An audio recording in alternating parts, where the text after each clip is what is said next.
O nosso próximo palestrante, o Bruno, ele já é um conhecido, né? Ele está sempre participando, acompanhando as atividades aqui da TecGraph, já esteve com a gente em outros momentos, em outros eventos, e ele volta hoje, né, para compartilhar um pouco da experiência dele. O Bruno é de pertinho, né, Bruno? Bruno mora bem pertinho da gente. Brincadeira, porque o dia que ele veio aqui na TecGraph, ele falou que demorou um tempo aí para conseguir chegar, né? Então o Bruno é sempre bem-vindo aqui com a gente e tenho certeza que vai ser uma experiência muito boa a participação dele aqui também. Bruno é de Alegrete, Rio Grande do Sul. Bom, o Bruno Pileco, ele vai falar então sobre agricultura de precisão no arroz irrigado, projeto de taipas, sulcos e linhas de plantio, tá? Bruno Pileco, então, possui formação em engenharia agrícola pela Unipampa de Alegrete, Rio Grande do Sul. O Bruno foi criado dentro de uma propriedade rural, produtora de arroz irrigado, acompanhando desde criança os trabalhos que o seu pai executava como trabalhador rural, onde considera ele que obteve a sua primeira formação e paixão pela agricultura. Atuou como engenheiro agrícola durante 6 anos nesta mesma propriedade e atualmente trabalha como consultor técnico agrícola e em projetos de agricultura de precisão na Campo e Lavoura, planejamento e consultoria agrícola. Vamos ver se o Bruno já está aqui com a gente. Bruno, bom dia. Bom dia, Marcelo, tudo bem? Tudo bem, e você? Tudo jóia. Então tá bom. O bom do evento online é que você não precisou de algumas horas de viagem, hein, Bruno, dessa vez? Verdade. Aquela vez foi 1.600 quilômetros, um pouco de ônibus, um pouco de avião, mas deu tudo certo e valeu a pena. Só não pegou barco? Barco não. Muito bem. Então tá bom. Bruno, prazer, viu, ter você de novo com a gente aqui. A gente sabe que é parceiro, né, das atividades da TecGraph há muito tempo, está sempre postando nas redes aí o trabalho, né, com o uso de AgroCard, a gente sempre acompanha por aqui. Então, muito obrigado mais uma vez pela tua participação aqui, viu? Certo, obrigado. Eu que agradeço aí pelo convite, por lembrarem da minha presença aí e poder compartilhar com vocês um pouco do nosso dia a dia aí. Maravilha. Bruno, vou deixar então a palavra com você, uma excelente apresentação. Então, muito bom dia a todos. Agradeço aí a presença de quem está online nos assistindo. Então, como o Marcelo já falou, sou aqui do Alegrete, sou engenheiro agrícola e estou trabalhando aí na Campo e Lavoura já fazem alguns anos, trabalhando com esses projetos de taipa. Após eu entrar, foi adquirido, então, o AgroCard, né, o que nos facilitou muito aí os projetos. Antigamente, eu já realizava alguns projetos de taipa e linhas de plantio, mas com outro software que era muito mais trabalhoso, né, para fazer os projetos, vários softwares, até chegar ao produto final. Agora, com o AgroCard, facilitou bastante em questão de tempo e facilidade, né? Então, vamos à frente e vamos falar um pouquinho aí do que a gente tem feito aí na região aqui do Alegrete, da fronteira oeste do Rio Grande do Sul. Então, para começar, né, falar um pouco do arroz irrigado, que é uma das principais culturas aqui que a gente tem no Rio Grande do Sul. O Rio Grande do Sul é responsável, né, por 70% do arroz do Brasil. E a nossa área aí varia, né, entre 900 mil, 1 milhão de hectares aí. A produção média vem aumentando, né, já teve produções médias aí de 7.500 quilos por hectare, já estamos em 9. Tem áreas que a gente sabe que não, na média sempre reduz, né, mas tem áreas que a gente consegue produzir até 15 mil toneladas, né, por hectare. E as principais regiões aqui do Rio Grande do Sul, é a Campanha, Fronteira Oeste, Zona Sul, Depressão Central, Planície Costeira, Interna e Externa.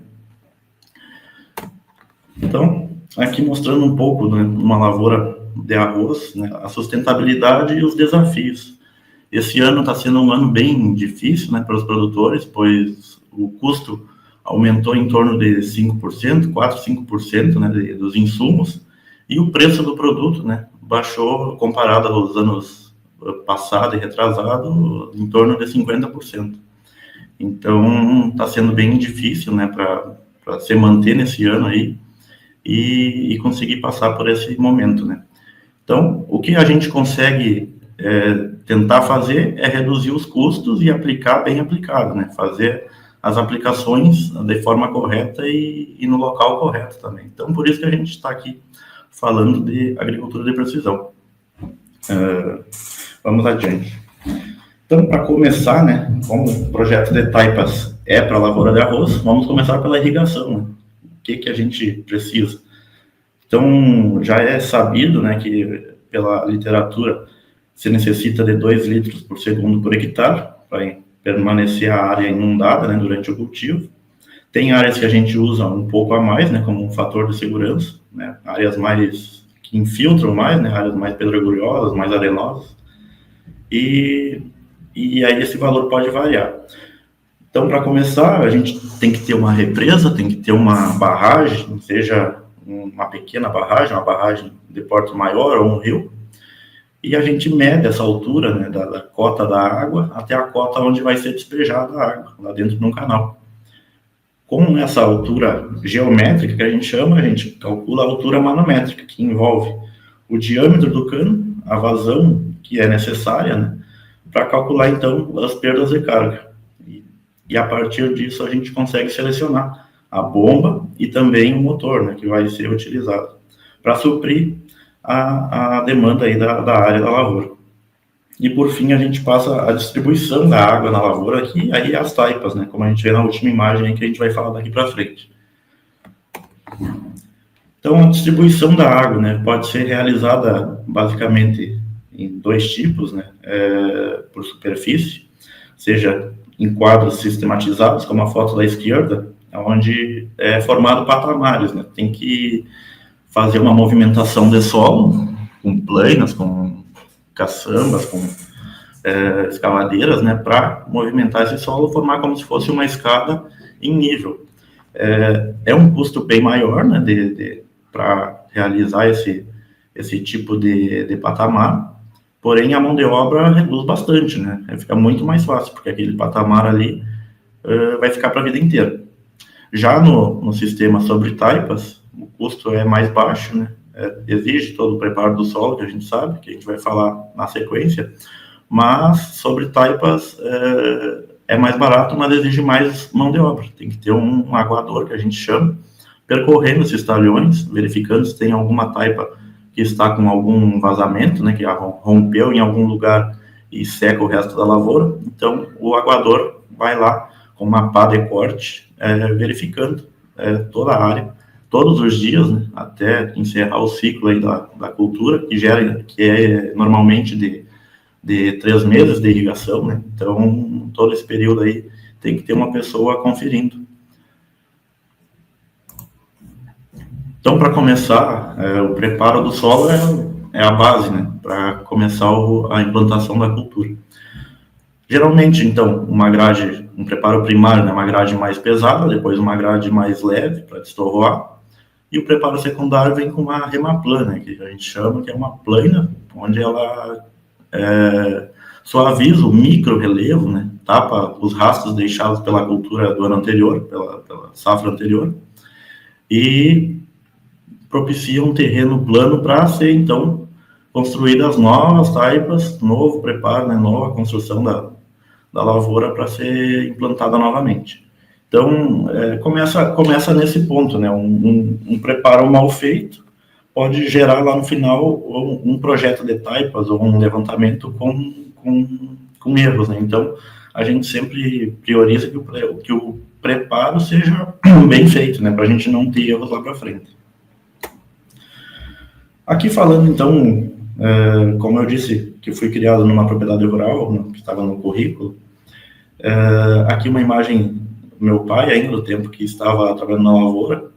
Antigamente era com níveis laser, não tinha essa tecnologia que a gente tem hoje, né, com piloto automático. Então, eu passei muitos anos acompanhando ele e vendo a dificuldade que era, né, ter que dirigir, enxergando qual lado do terreno que é o mais alto, qual que é o mais baixo, né, para direcionar o trator. E de tempos em tempos também trocar esse tripé aqui que emite um raio laser para o receptor do trator, né? Então dava um trabalho muito grande e um baixo rendimento durante o dia. E aí que a gente dá valor e vê o quanto é fácil e prático, né, de fazer com um sistema de RTK e piloto automático.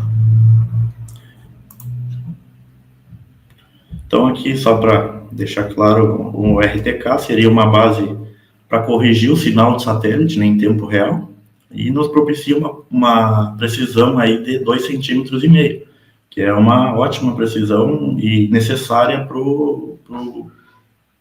a irrigação do arroz, né, que não permite erros muito grandes. Então, só tendo uma base aí, né, do que pode ser. Aqui, a gente fazendo já um levantamento altimétrico com os quadriciclos, também pode ser feito com caminhonetas ou tratores.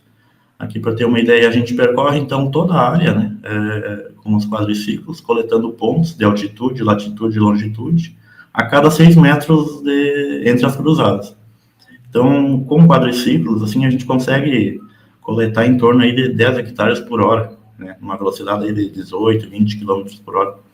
E a caminhoneta da mesma forma, né? Então, por isso que o preparo do solo, como eu falei, tem que ser bem feito, né? Para a gente, no momento da coleta, não ter essa ondulação, essa trepidação aí dos veículos que vão coletar. Aqui também um exemplo, utilizando o próprio trator, né, da propriedade, fazendo a pesquisa altimétrica, né? Como a gente vê, é um pouco mais devagar, né, em função de não ter suspensão, o rendimento já diminui para uma velocidade inferior aí de 10, 12 km por hora, que vai propiciar em torno de 4 a 5, 4 hectares por hora.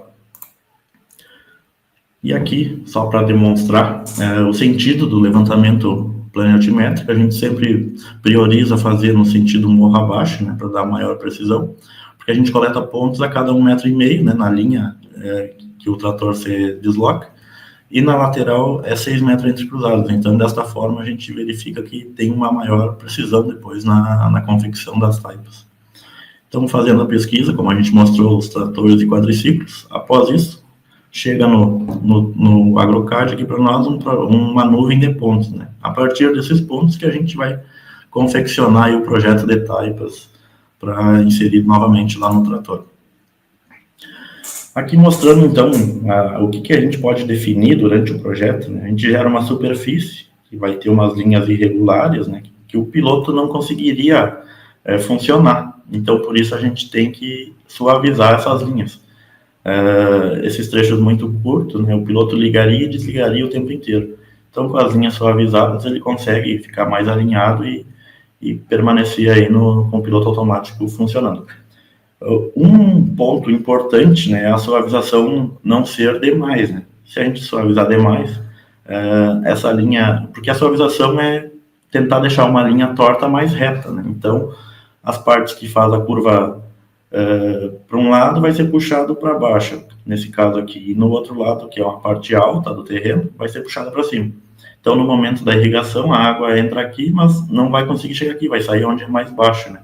Então, por esse detalhe que a gente tem que tomar um cuidado. Aqui falando, então, um pouco sobre a confecção das taipas, né? Um detalhe importante que a gente leva em consideração é a distância entre as taipas e o desnível, né? A gente, para formar a taipa, ela tira solo das duas laterais da entaipadeira, né, para formar um camarão. Esse camarão tem em torno de 15 centímetros, 14, 15 centímetros. Quando a gente retira o solo para colocar para cá, já rebaixa o solo, né? Rebaixa em torno de 5 centímetros. Então, se a gente fizer as taipas muito próximas, que 2 vezes os discos da entaipadeira cruzam no mesmo local, a gente vai acabar formando um buraco. Então, depois, na hora de drenar a lavoura, esses pontos, se não forem esgotados especificamente, onde ficou muito próximos, vai ficar com água acumulada. E a gente sabe que a água acumulada, após ser semeada a cultura, acaba matando a semente, né? Então, tem que tomar esse tipo de cuidado. Então, um detalhe importante é que, no mínimo, as taipas estejam a 2 metros ou mais, né? Porque se tiver menos que isso, vai acontecer essa dupla remoção de solo, sabendo ainda que a parte mais fértil do solo é a camada de 0 a 10. E se a gente retirar toda a camada para colocar na taipa, vai ficar uma faixa fértil e outra faixa com baixa fertilidade. E a gente tem acompanhado aí ao longo dos anos que isso acaba prejudicando. Acaba que o arroz do leiveiro é muito mais fraco que o arroz da taipa. Uma das dificuldades que a gente vem melhorando antigamente se faziam muitos projetos inteiros, né? Gerava as curvas de nível, as partes com maior declividade, que aqui é mostrado em vermelho, elas ficavam muito próximas. Então, o operador, no momento de executar, tinha uma dificuldade de saber qual dessas linhas ele ia ligar o piloto, né? Porque, como elas eram muito próximas, não eram todas que ele conseguia fazer a taipa. Então, por isso, ele teria que escolher uma sim, uma não, ou falhar 2, ou falhar 3, para pegar na parte mais distante, né? Essas que ficaram muito próximas na parte mais plana. Então, a gente conseguiu, através do apoio aí da TechGraph e falando com os técnicos que nos auxiliam, algumas ferramentas aí que conseguem cortar essas taipas próximas, né? Então já fica definida aonde inicia, onde termina as taipas, né, de acordo com a declividade, e mantendo aquele padrão de 2 metros entre as taipas, né? Menos que isso a gente já sabe os problemas que pode ocasionar.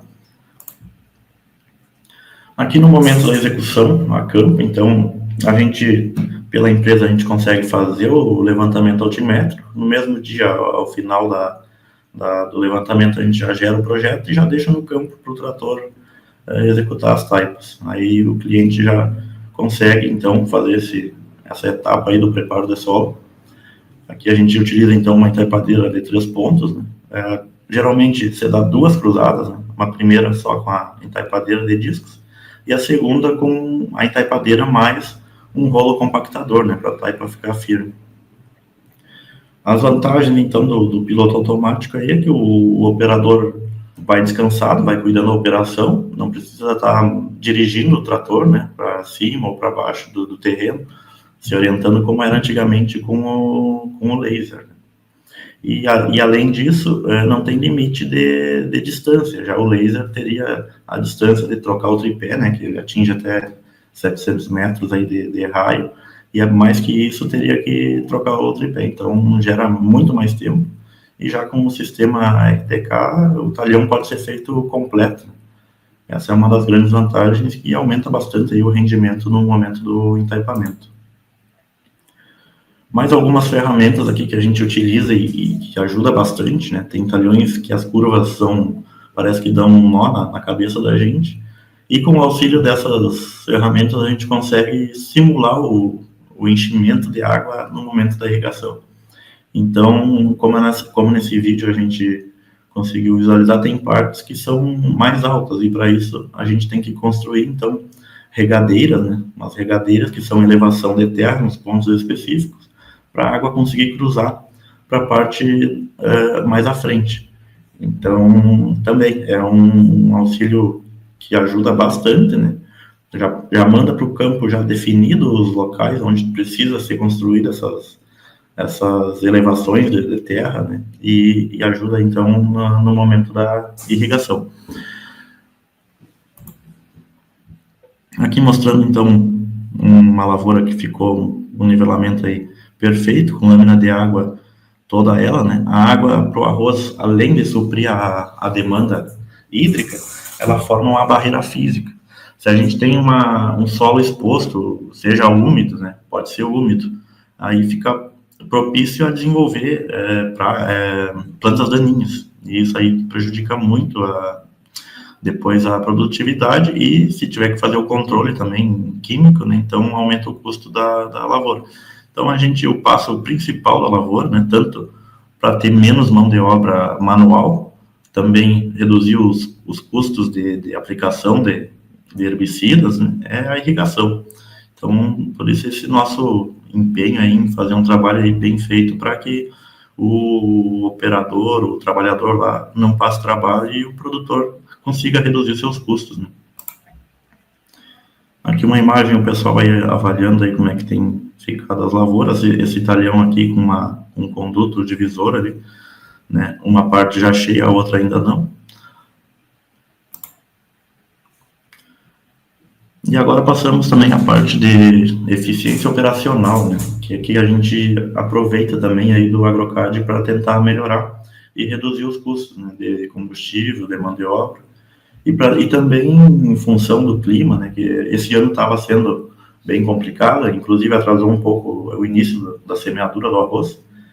E em questão de chover muito frequente, né? Teve janelas de semeadura aí que foi um dia, dois, já chovia novamente, né? Então, lembrando que para semeaduras cruzar sobre as taipas, o solo tem que estar bem seco, né? Senão acaba estragando. Então, a gente tentar aproveitar o máximo dos equipamentos para ter essa eficiência aí lá no campo. Então, falando então no rendimento do campo, a gente tem a eficiência operacional. E a gente pode ter as perdas de eficiência, né? Que pode ser pelo comprimento da cruzada, pelo transpasse e pelas perdas de tempo. Somando esses 3 itens, a gente chega ao final num resultado aí que vai reduzir nosso rendimento. Então, aqui dando um exemplo, um trator aqui com uma grade de 11,5 metros, andando a 7 km por hora, né? A gente tem aí um rendimento de 8,05 hectares por hora, uma capacidade operacional, desculpa, pensando que esse trator nunca faria manobra, né? Que fosse daqui a São Paulo, né, sem parar. Teria esse rendimento pelo número de horas. Mas a gente sabe que ele tem que fazer manobra. Nossos campos não são tão grandes assim, a gente tem que manobrar. E o tempo de manobra é sempre o mesmo. Então, quanto maior o número de manobra, maior perda de eficiência a gente vai ter. Aqui eu coloquei um exemplo, naquelas condições, então, que a gente fosse andar de velocidade e largura, um talhão que tivesse 233 metros de comprimento. Nessa velocidade levaria 2 minutos e a manobra teria 30 segundos. Então, isso já reduz nossa eficiência operacional para 80%. Agora, um exemplo com um talhão um pouco maior, com 1.500 metros. Já levaria 12,9 minutos, utilizando realmente o equipamento, né? E a manobra, tanto com o talhão curto ou quanto comprido, teria os 30 segundos. A gente já passou para 96%. Então, fazendo essa comparação aí, né, do percurso curto com o percurso comprido, quando a gente pode escolher o sentido comprido, né, para a gente ver que diferença que isso vai nos ocasionar. Então, em 10 horas de trabalho, de 64, a gente passa para 77 hectares. E pensando em 7 dias de trabalho, dá uma diferença de 91 hectares no mesmo tempo. Reduzindo, então, aí 14 horas, né? 14 horas com o consumo que o trator proporciona, daria 565 litros. Coloquei um preço aqui que está um pouco desatualizado, tá? Agora acho que está um pouco mais. Então, em 7 dias de trabalho, a gente já teria uma redução aí de custos, né, se aproveitar do melhor sentido, de R$ 2.825.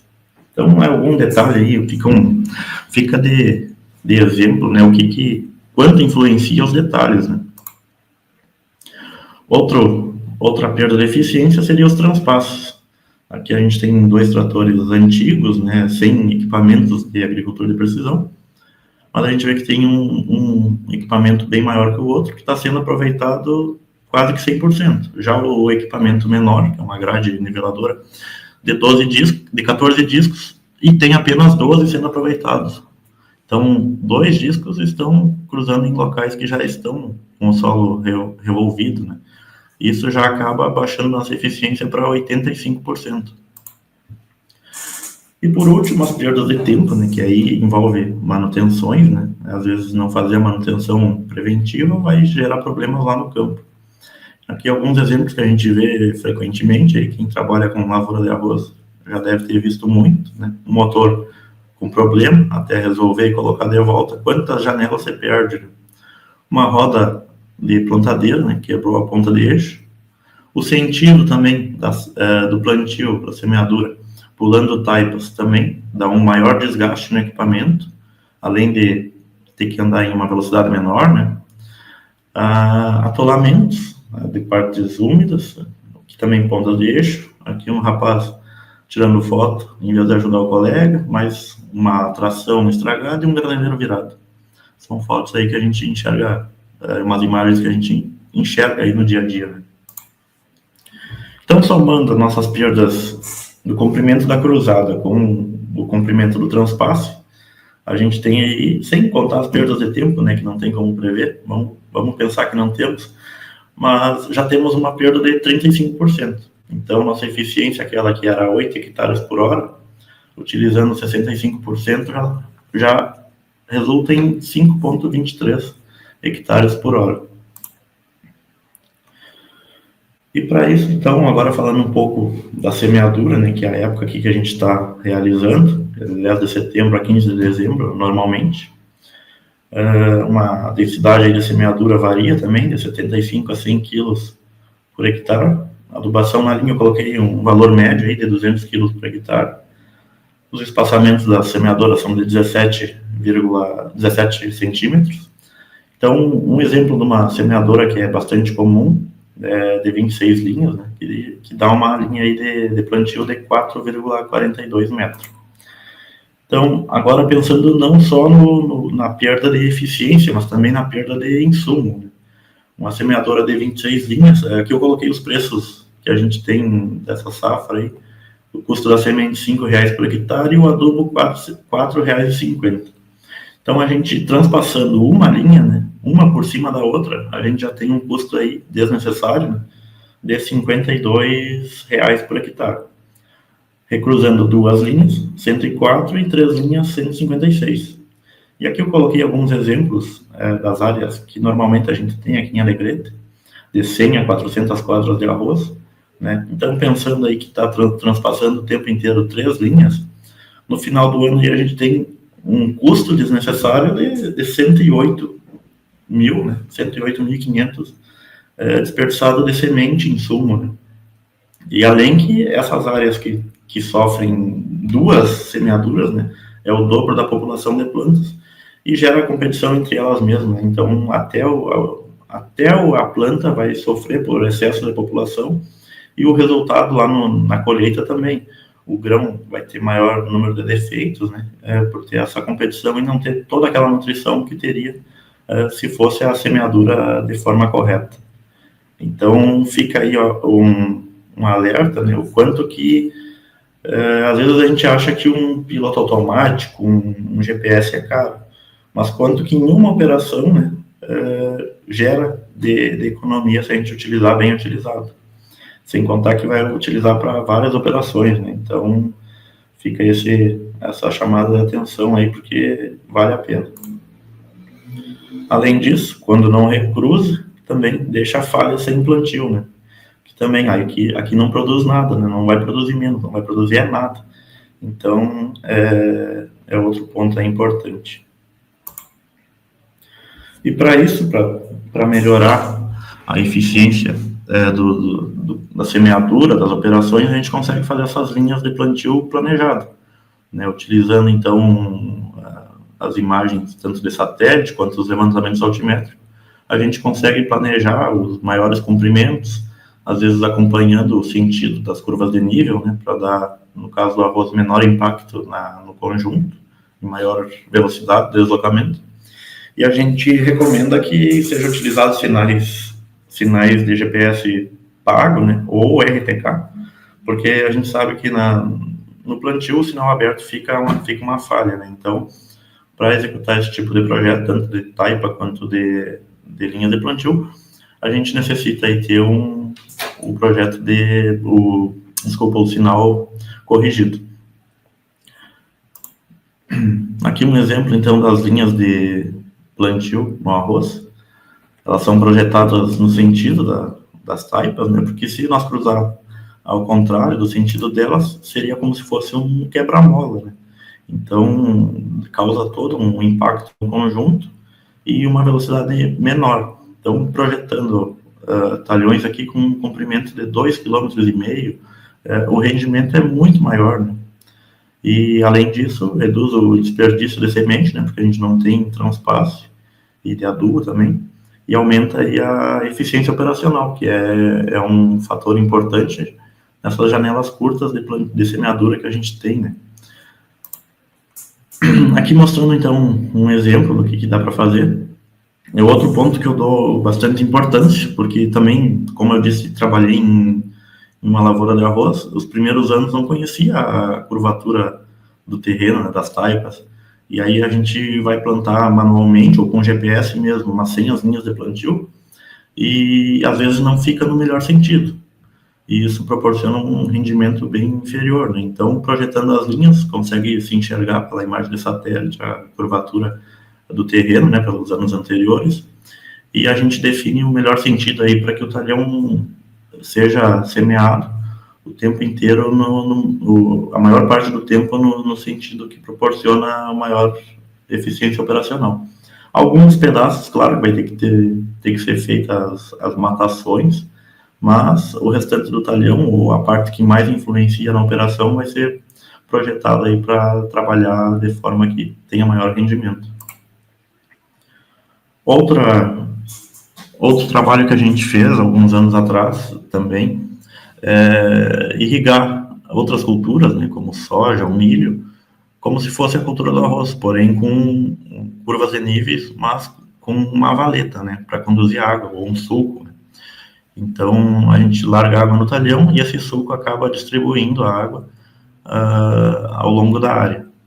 Não tem como a gente utilizar o mesmo sistema de taipas, né, para culturas como a soja, que tem que ser feita a colheita praticamente ao nível do solo, então isso dificulta.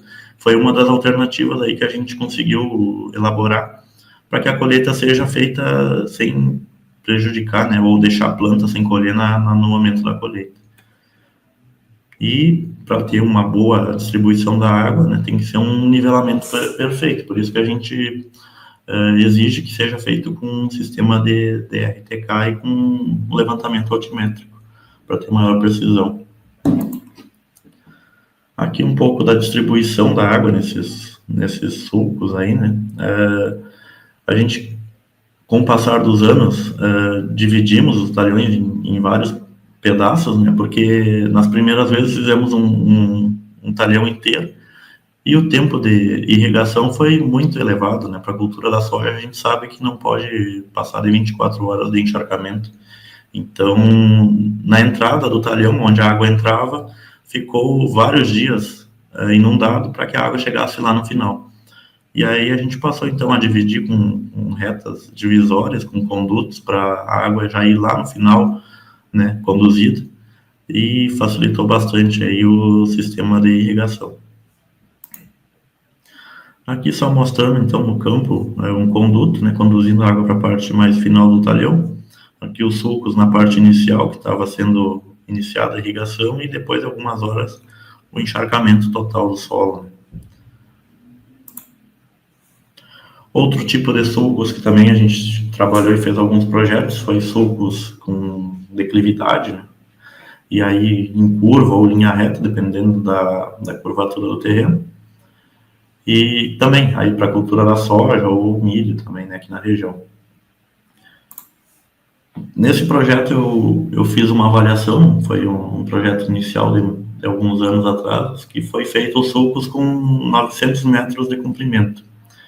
E visualmente a gente tinha uma variação de altura das plantas e com o correr da safra aí eu não tive muito tempo de avaliar a produtividade, mas aí acabei medindo apenas a altura das plantas a cada 50 metros, com 4 repetições aí para fazer a média aí, e esse é o gráfico que a gente conseguiu gerar, né? A entrada onde a mangueira inicial, a irrigação, as plantas aqui com 1,10 m, 90 centímetros, né? E na parte final do talhão, lá nos 900 metros, as plantas em torno de 50 e 45 centímetros. Aí a gente verificou o quanto a necessidade de água influencia na planta. Então, nesses casos, a gente conseguiu concluir que as mangueiras, ou seja, com um microcanal para distribuir a água, tem que ser em torno de 200 e 250 metros, o comprimento do sulco, outro canal de distribuição, mais outro sulco, né? Assim consegue-se ter uma maior uniformidade aí na irrigação e no desempenho da planta. Então, chegando ao final aí, fica uma mensagem que com a agricultura de precisão, o produtor otimiza o uso dos insumos, preserva o meio ambiente e garante uma maior produtividade e rentabilidade da lavoura. Eu fico à disposição aí, se tiverem alguma pergunta, algum questionamento, fico meus contatos também, se quiserem me chamar para trocar alguma ideia. Estamos aí e agradecemos aí o convite da Tecgraph aí por participar desse evento aí tão importante. Grande apresentação, hein, Bruno? Parabéns. Surgiram algumas dúvidas do pessoal aqui no chat. Vou compartilhar contigo e a gente vai respondendo, tá bom? O Rafael Pimenta, ele disse que ele acredita, né, que com um aerolevantamento embarcado com RTK, o trabalho possa ser mais produtivo, se daria para fazer. Essa é a pergunta dele. Com certeza, seria muito mais produtivo, só que como a gente ainda tem uma dificuldade de precisão com os aerolevantamentos, e a gente necessita, no projeto de taipas, na irrigação, uma precisão no mínimo igual ao RTK ou inferior, né? Senão não atende às nossas demandas. E pelo que a gente tem estudado e visto no mercado, aí ainda não conseguimos chegar a essa precisão. Por isso a gente passa um pouco mais de trabalho, mas garante um produto aí de qualidade. Maravilha. O Newton Marx, ele faz duas perguntas, né? Se vocês já testaram fazer o levantamento com drone para limitar o quadriciclo e se um sensor lidar, não ficaria bom nesse caso. Eu já não testei ainda, já vi comentários sobre o LiDAR, diz que é muito bom, funciona bastante, mas a questão do preço diz que é bastante elevado, né? Nossas áreas aqui não são tão grandes assim, mas acredito que tenha um bom desempenho aí sim, mas nunca tive nenhum teste. Muito bem. A Ana Laura, ela pergunta como que a inteligência artificial e o sensoriamento remoto podem otimizar decisões na agricultura de precisão. Bom, como eu mostrei algumas imagens de satélite, né, através do sensoriamento remoto, a gente consegue gerar curvas de plantio, né, linhas de plantio. Isso sim, evita muito o custo a campo. Às vezes, só com a imagem de satélite, a gente consegue fazer esse tipo de projeto. Maravilha. Temos também a pergunta, deixa eu só localizar aqui.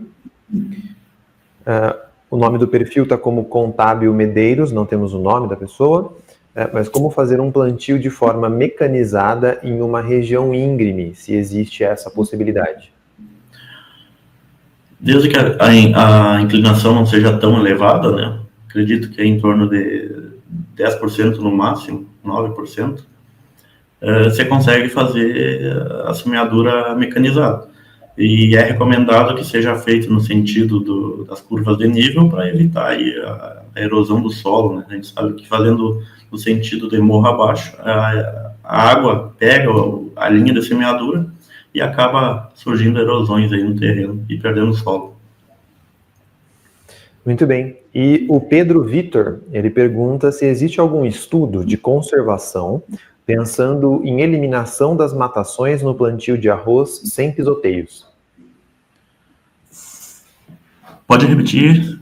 Claro. O Pedro pergunta se existe algum estudo de conservação pensando em eliminação das matações no plantio de arroz sem pisoteios. Algum estudo, eu acredito que não. Tem algumas técnicas que a gente utiliza, às vezes, para a área que for pisoteada não atingir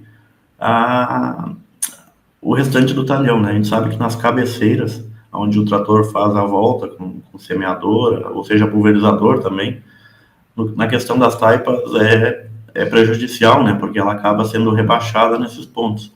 Então, a gente coloca, às vezes, um isolamento, seja um conduto, um pouco mais para dentro do talhão, em torno aí de uns 20 metros. Então, essa região pisoteada fica isolada, né? Em questão de não prejudicar a irrigação. Mas evitar não tem como evitar, né? Eu pulei sem querer aqui a pergunta do Carlos Henrique. Ele pergunta também se você costuma fazer o projeto de linhas somente após saber as dimensões do implemento a ser utilizado. Eu posso até definir o sentido das linhas, né? Mas para mandar para o campo eu tenho que ter a medida do equipamento, senão eu vou mandar com uma dimensão errada e não vai funcionar, né? Mas posso definir, se tiver tiver como definir com imagem de satélite ou de outra forma, defino o melhor sentido e depois, quando conseguir a medida, altero e mando o projeto completo. Muito bem. O Jota, que eu já esqueci seu nome, Jota, desculpa, você tinha se apresentado anteriormente, eu pulei a tua pergunta também, né? Ele pergunta se no caso de plantio de cana-de-açúcar existem diferenças. Cana-de-açúcar, aqui na região a gente não tem, né? Mas aí em São Paulo, quando eu fui aí, o pessoal falava mais em cana-de-açúcar. Mas acredito que tenha diferenças, porque não tem irrigação, não, por taipas. Então, vou deixar para o pessoal aí da região aí comentar alguma coisa sobre esse assunto aí que tem mais experiência que eu. Maravilha, é o João. Desculpa, viu, João? Você é sempre bem-vindo aqui. Esqueci o teu nome anterior. Muito bem, Bruno. Mais uma vez, obrigado, viu, pela tua participação. O Amir mandou aí, reforçando, né, que você é sempre bem-vindo nos nossos eventos. Tem um pessoal aqui que eu acho que é seu fã, Bruno, que mandou várias mensagens aí. Abraço, já tem um fã-clube, né? Então... Teve alguns que eu conheci, que eu vi que comentaram, que eu conheci no evento lá do dia do... Verdade.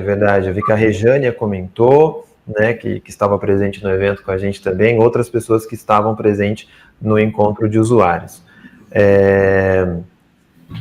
Então é isso. Muito obrigado pela tua participação, a gente agradece demais e devolvo aí a palavra para você fazer os seus agradecimentos finais.